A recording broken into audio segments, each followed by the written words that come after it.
Health के YouTube channel से मैं डॉक्टर नमिता कुलश्रेष्ठ आपका हार्दिक स्वागत एवं अभिनंदन करती हूँ। दोस्तों, आज मैं उपस्थित हुई हूँ आपको मोटा अनाज यानी कि मिलेट्स के बारे में रूबरू कराने के लिए। दोस्तों, आज के टाइम अगर आप किसी आयुर्वेदिक फिजिशियन के पास जाते हैं या किसी डाइटिशियन के पास भी जाते हैं तो वो आपको सजेस्ट करता है कि अपने डाइट में मोटे अनाज को शामिल करिए, ना कि गेहूँ को। तो दोस्तों, क्या है ये मोटे अनाज का राज, आज मैं आपको अपने वीडियो के थ्रू बताऊंगी।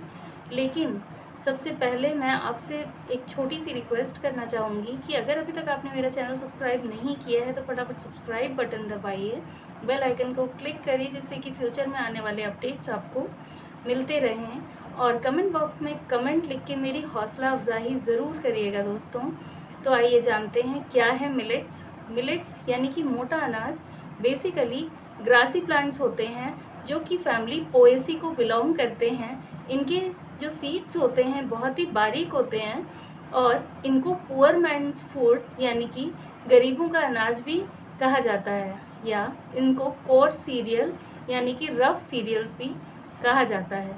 तो आइए जानते हैं ये कौन कौन से टाइप के हैं। सबसे पहले नंबर पे आता है कुट्टू, जिसको कहते हैं बकव्हीट। दूसरा है ज्वार, जिसको कहते हैं सोरघम। फिर आता है बर्री। नेक्स्ट इज बाजरा, जिसको पर्ल व्हीट कहते हैं। कांगनी, जो कि है फॉक्सटेल मिलेट। रागी, जिसको फिंगर मिलेट कहते हैं। फिर आता है कोरले और आता है सामवा। सामवा, जिसको बार्नयार्ड मिलेट कहते हैं। और फिर आता है मोरियो। इसके बाद आता है चेना। चेना, जो कि प्रोसो मिलेट कहते हैं इसको हम। ब्राउन टॉप मिलेट यानी कि अंडुआ, और समा यानी कि लिटिल मिलेट।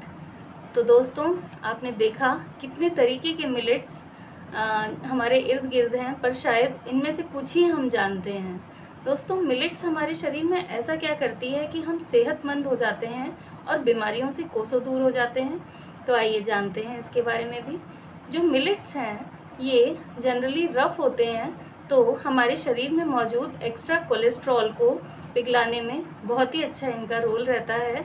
और जो भी डायबिटिक हैं, ये रफ होने के कारण डायबिटीज़ को भी कंट्रोल में करती है, क्योंकि हमारे आयुर्वेद में कहा गया है कि जो मधुमेह है वो बेसिकली वात कफज विकार है। और जब ये मिलेट्स वात को और कफ को कंट्रोल में रखेंगे तो हमारी शुगर भी कंट्रोल में रहती है।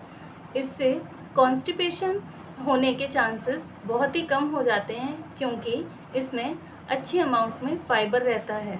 ये हमारे बीपी को कंट्रोल में करती है। और जितने भी ओबेस पर्सन्स हैं यानी कि जिनको भी मोटापा है, मैं उन सभी मरीज़ों को सजेस्ट करती हूँ कि मोटा अनाज का वो सेवन करें। मिलेट्स को हम जनरली लेग्यूम्स यानी कि दालों के साथ सेवन करते हैं, जिससे कि हमारे शरीर में प्रोटीन की कमी भी पूरी हो जाती है। मिलेट्स खाने से हमारे बीएमआई को भी ये कंट्रोल में रखता है, और चूँकि हमारे कोलेस्ट्रॉल लेवल्स को कंट्रोल में रखता है तो हमारा बीपी भी कंट्रोल में रहता है, प्लस हमारा हार्ट भी सुरक्षित रहता है। तो दोस्तों, ये तो थे मिलेट्स, जिसको गरीबों का अनाज कहते हैं। बट ये आजकल घर घर के लिए शान की बात हो गया है कि अगर आप मिलेट्स का सेवन कर रहे हैं तो आप एक हेल्दी फूड ले रहे हैं। तो दोस्तों, मेरा ये वीडियो आपको कैसा लगा मुझे कमेंट बॉक्स में लिख के ज़रूर बताइएगा। आपने इतना अमूल्य समय मुझे दिया, उसके लिए मैं आपकी बहुत बहुत आभारी हूँ। मिलते हैं नेक्स्ट वीडियो में, और हेल्थ अपडेट्स के लिए मेरे साथ हमेशा जुड़े रहिए। तब तक के लिए नमस्कार।